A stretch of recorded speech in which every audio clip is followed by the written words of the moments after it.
Welcome back, folks. With me, Phil Too Real. You're watching what part is this? Part 8 of the Turok 2 Let's Play.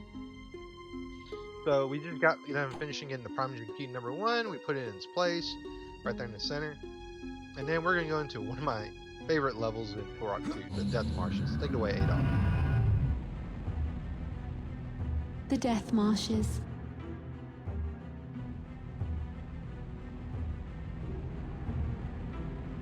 The Death Marshes are home to the mighty Purr-Linn, a primitive and brutal race of ape-like creatures.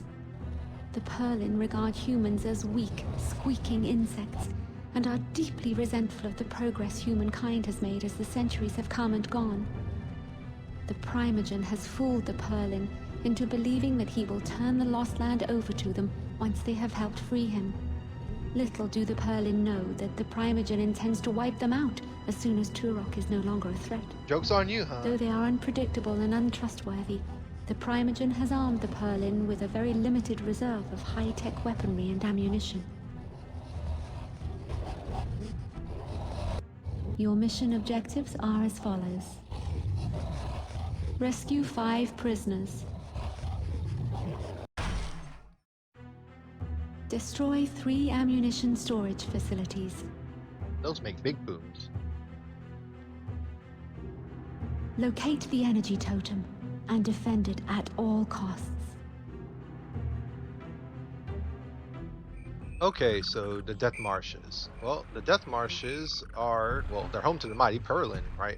But the Death Marshes, one of my favorite levels, because we get a lot of my favorite weapons in this level. We get the grenade launcher for one, and then we also get our upgraded shotgun, and there's our first Purr-Linn.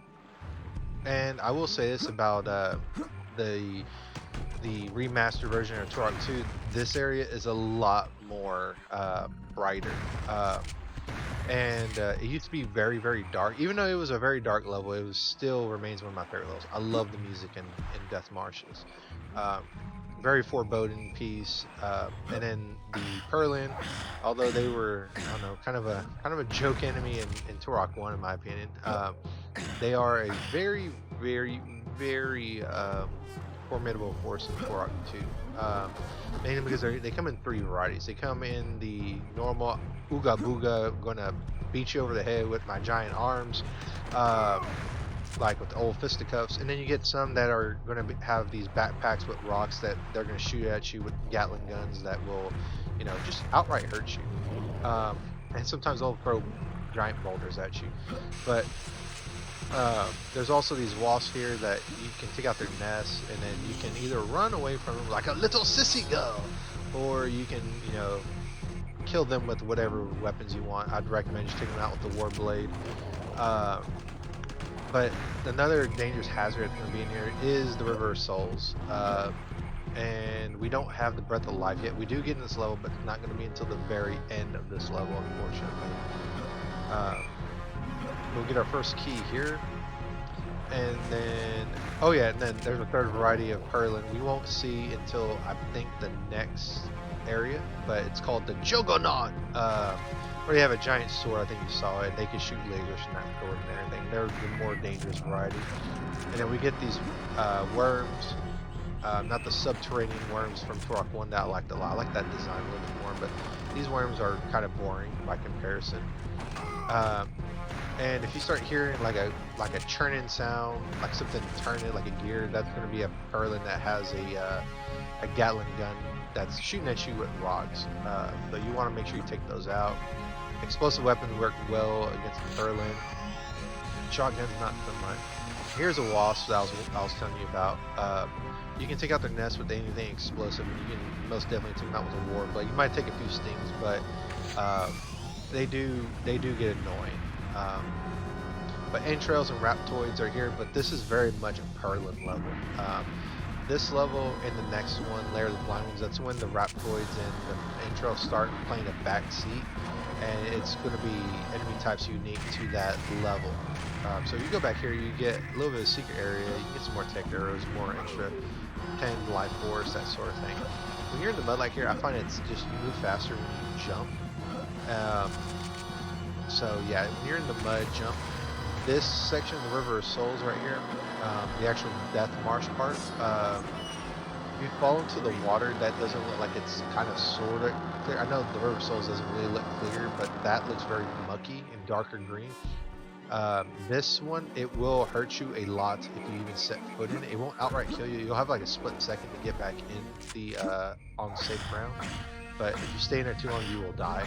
And the satchel charge right there is what we need to set off the armory, which is right here.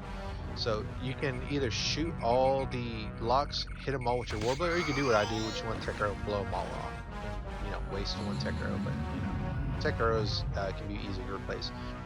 So here, you're gonna want to go to where that exclamation mark is, and then you're gonna place the satchel charge. And what I like to do is I like to back up into the box, that way I can just run right away, because you get about 5 seconds, or 5 seconds as it says there, until it blows. So you have to remember which way you came in and leave, otherwise the explosion will catch you, and I believe it does kill you. So you don't want to be on the receiving end of that. So that's one objective done. And when you go back in here after it's blown up, there's generally like a full health in here if you need it, and I'm just showing that off right here. So if you need health after you blow up these ammo depots, you can most definitely go in there and get your full health. And that goes back to the beginning, the middle part of the section. Go in the portal, we'll go into the second section, and we're gonna get a weapon upgrade. Anywho, that's our weapon upgrade there. One of my favorite weapons, the Shredder. But we'll talk about that when we get there. But take out this Purr-Linn here before he throws rocks at you, or if he does throw rocks, make sure you avoid it. And some of the Purr-Linns, man, some of the Purr-Linns have like some of the like more interesting amputations, shall we say, especially the Juggernaut. The Juggernaut has one of my favorite amputations, shall we say. And then the Purr-Linns themselves have an amputation in the center of their chest. But that's one thing about Turok 2. I mean, I'm surprised this was on a Nintendo 64. But then again, Nintendo 64 had some of their own questionable games, like Conker's Bad Fur Day and trying to think, the South Park video game. But yeah, I digress. So we're going this way to get a key, and then also to get the Shredder. And the Shredder is most definitely much better than the shotgun. But I also feel that the shotgun is also has its. Looking at myself and playing this back again. And also, when you hear this, happy Pi Day, folks. Like I said, I love math, but today's Pi Day when you hear by the time I'm recording this. But jump here, get the Shredder, but make sure you land on the safety ground. And the Shredder, it's a fantastic weapon, especially when you're in closed, confined places. But when you shoot the Shredder with normal shotgun shells, the shells will bounce off walls. So in very narrow corridors, like the Lair of the Blind Ones, it's a fantastic weapon. That right there is a Juggernaut.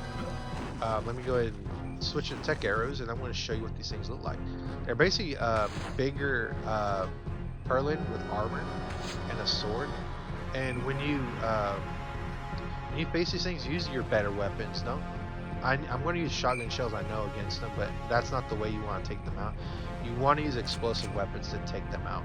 So tech arrows, grenades when you get the grenade launcher, explosive shells from the Shredder work wonders on here. So make sure you do that. As you see there, I'm using, well, I can headshot him, so that's kind of a moot point, but headshots work fantastic, of course. But I honestly feel that if you're just using regular shotgun shells, watching myself play this back, regular shotgun shells work better for the shotgun, I feel, than the Shredder, unless you're in a narrow corridor like in the Lair of the Blind Ones. Explosive shells, I feel, are better with the Shredder, because not only do they bounce, but every time they bounce, it explodes. So I feel like that's a big plus with the Shredder. That's like the best way to use explosive shells in my opinion, is with the Shredder. Normal shells, depending on the situation, it could be the shotgun or the Shredder. But yeah, that's my opinion. So now we are going to. We have the key. So now what we're going to do is we are going to go into the portal and get out of here. And then we're going to go to the next section. And the next section, I believe, is where we get one of the special portals, which in this case it's going to be the Flesh Eater portal. But There's another full health back there if you want it. I don't need it. Goodness gracious, I love this track, especially that part right there. I don't know, it just sounds very foreboding. I love it. I love foreboding music. So there, we took out this right here, this section right here. This is where you go to get the primary key, that river right here. Go, I'll show you how to get that. So I go ahead and get these explosive shells. I believe that ammo there respawns, so that's always nice. So continue on. We're going to cross over into this muddy section. There's intros here. You can take them out with our new toy, the Shredder. There's shotgun shells there, so if you want to get those later, you can go back around and get those. We're going to go around here, go around here, go around here. Pick up this intro. Boop! And most of the time when you take them out with explosive shells with the Shredder, they tend to self-destruct themselves. So that's always a helpful tip to know. So there's the Purr-Linn here. And I passed up the switch for the portal here, so I'm gonna go get it. What the heck? Okay, that's what I mean by it has one of the most interesting amputations, amputating half their body. And like I said, I am amazed at this made on the 64. But I love this game to death. It's one of my favorite first-person shooters. Go back here to some health. There's the portal, but we need to activate the gate. We need to flip the switch and activate the gate. So take out that Purr-Linn with the little Gatling gun there, and then we're going to take out this entrail right here with the 8-tech arrow. Kaboom. And then we can look around here for some extra goodies if you want, but there's nothing too much except for a Juggernaut. You consider that a goodie. As you see there, 1-tech arrow made quick work of it. So they are very, very dangerous enemies, but with the right weapons, they go down really quick, as if most things in Turok 2. It's all about how you approach the problem. Do you approach the problem with shotgun shells, or do you approach the problem with explosive shotgun shells? I tend to go with explosive shotgun shells if I can get away with it. Checkpoint portal right here. If you want to go ahead and, you know, restock your ammo, but you don't have to. Right there, it was a very big pause because I had to actually get 2 parts. I actually was running really, really, really close on the time there for the previous part, but I digress. So we're going to go here, and we are going to go all... I'm going to realize that, hey, something's not right. I haven't hit that switch yet, but watch right here. A person's going to break through. So just take him out, do whatever you want. There's also one in the back that will spawn, so make sure you do that. Take them out, however you want. Explosive shells would have been a lot better. There's stuff in the mud that you can get, like health and maybe some ammo. But when you go in there, those worms will pop out. Yeah, the warp switch is right here. Explosive shell, take out both of them. Now we can go back to that portal. Activated. Thank you, Adon. So go back here. There's a little secret area there with some ammo. So now we're gonna go back to that portal, and we gotta actually get to the portal from above because it's all boxed in. I imagine as much as the Purr-Linn would like Turok to get taken out by the flesh eaters, if they do even know about the flesh eaters, they probably thought it was a talisman chamber, and they're like, let's not help this dude anymore. We gotta get our good old friend Prima to help us out because he's gonna give us the lost line. He won't do anything as crazy as genocide us. So, you know. Those poor Purr-Linn, they still are one of my favorite enemies, even though they are kind of a, that's one of the last times we're going to see a raptor in this game. So I'll catch you. Oh no, we're not done yet. So we're going to finish off the flesh portal. I forgot how far this part goes. So get in the middle, and they're going to Thunderdome the center part. They're going to open up these gates, and then we're going to go ahead and take out all the flesh eaters here. And then we are going to just let them come to us. Because now we have much better weapons, so we can actually use explosive shells. We have mag 60s, we have tech arrows, the ammo regenerates, so we have a lot of toys at our disposal. And I'm going to try to snipe this flesh eater right here, Death Guard, which just made him a little bit angry. I guess I hit the wall, not him so much, but he's gone, so now the middle's going to open up. We're going to have a Lord of Flesh come out. Explosive shells would be the best way to go. I'm going about this the hard way for the max 60, but you know, it works if you headshot them.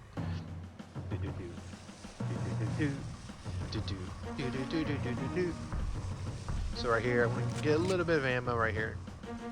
And then we're going to go here and take him pick out death guard. I'm sure there was a death guard right there.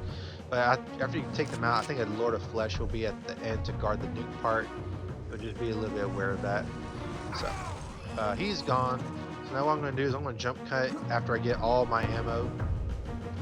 And then I'm going to go ahead and get that nuke part. And then we're going to get out of here. And we are done. You have found. We're done with the third flesh eater part. Thank you, Adon. And then we're going to get out of here. We're going to get to that portal. And then we are going to be done with this part. So yeah. But yeah, one of my favorite levels. I love this level to death. I would say this is my favorite level in Turok too, because a lot of my favorite weapons are obtained here, and that's always fun. If a level gives me a lot of my favorite playthings, I'm going to say it's my favorite level, just like level 4 in Turok 1. But yeah, that's the end of this part, folks. I'll catch you in the next one later, and bye. Happy Pi Day.